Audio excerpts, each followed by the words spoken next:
La parole est maintenant à Madame Samantha Cazebonne pour le groupe RDPI.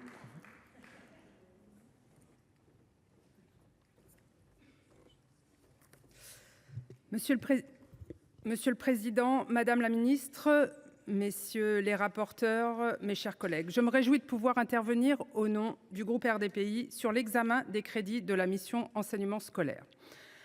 Avec près de 88,9 milliards d'euros alloués à la mission Enseignement scolaire, ou 64,5 milliards si l'on exclut la contribution au compte d'affectation spéciale pension, l'éducation nationale demeure bien le premier budget de l'État. Elle enregistre dans le projet de finances pour 2025 une hausse limitée de 1,68 milliard d'euros qui s'explique principalement par des facteurs mécaniques. Dans un contexte aussi contraint que celui que nous connaissons aujourd'hui, cette relative stabilité des crédits montre l'engagement solide et constant du gouvernement en faveur de l'éducation, pilier de notre société.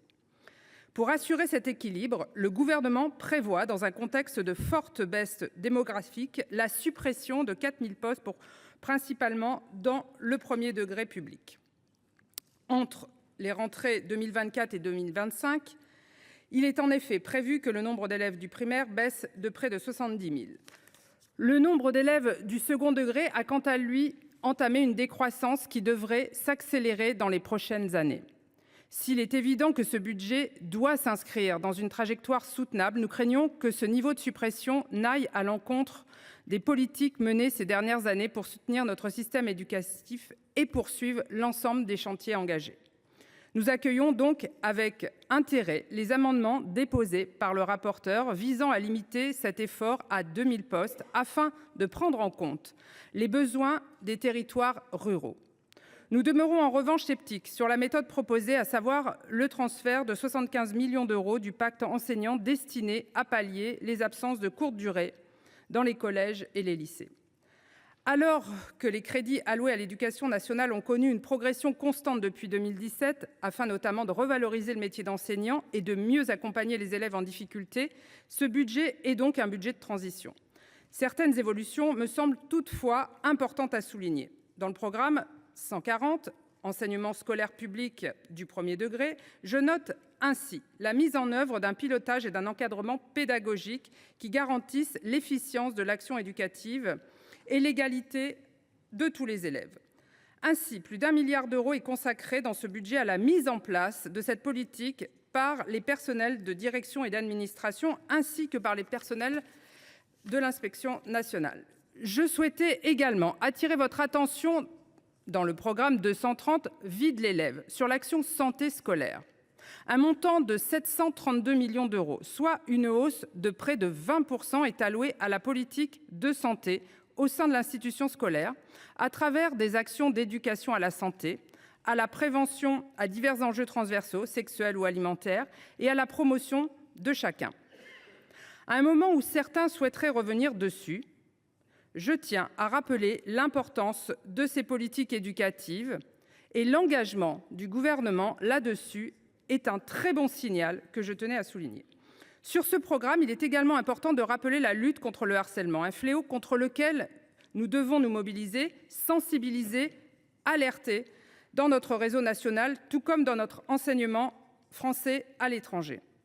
Nous nous réjouissons que le programme phare soit renforcé. Notre groupe portera un amendement visant à abonder de 2 millions d'euros au dispositif 3018, numéro unique pour les jeunes victimes de harcèlement et de violences numériques.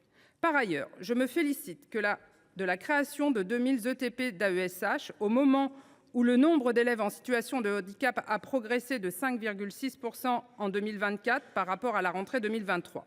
Nous ne pouvons que nous féliciter de la meilleure inclusion dans notre école des élèves à besoins éducatifs particuliers.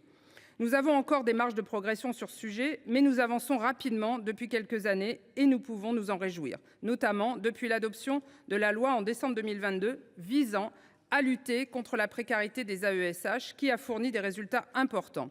En juin 2024, 63% bénéficiaient d'un CDI, soit 3 fois plus qu'en 2022. Pour conclure sur ce sujet, je me permets de me joindre à l'appel de notre commission qui, après avoir fait adopter une loi permettant l'accompagnement des élèves en situation de handicap sur le temps méridien en janvier dernier, a constaté que l'application de cette loi posait quelques difficultés. Nous gardons ce point de vigilance en tête. Le programme 214, soutien de la politique de l'éducation nationale, est en légère augmentation et poursuit 3 objectifs: la programmation et la gestion des grands rendez-vous de l'année scolaire, l'amélioration de la qualité et la gestion des ressources humaines et l'optimisation des fonctions support. Ce programme regroupe également les financements versés aux établissements publics nationaux administratifs participant à la mise en œuvre de la politique éducative. J'ai bien pris en compte les amendements déposés par le rapporteur spécial de la commission des finances visant à restreindre encore plus le budget de ces opérateurs. Je pense au contraire qu'il est essentiel de s'appuyer sur ces opérateurs à titre d'exemple. J'ai moi-même déposé un amendement visant à soutenir le réseau Canopé, acteur incontournable de la formation continue des enseignants et des membres de la communauté scolaire, qui profite notamment d'un important maillage territorial. En tant que sénatrice française de l'étranger, j'ai pu constater que l'expertise de ces opérateurs pouvait dépasser nos frontières et former nos enseignants, même dans le réseau d'enseignement français à l'étranger. Les crédits consacrés à la formation des enseignants sont constamment sous-consommés, mais il m'apparaît préférable de les flécher correctement plutôt que de les diminuer.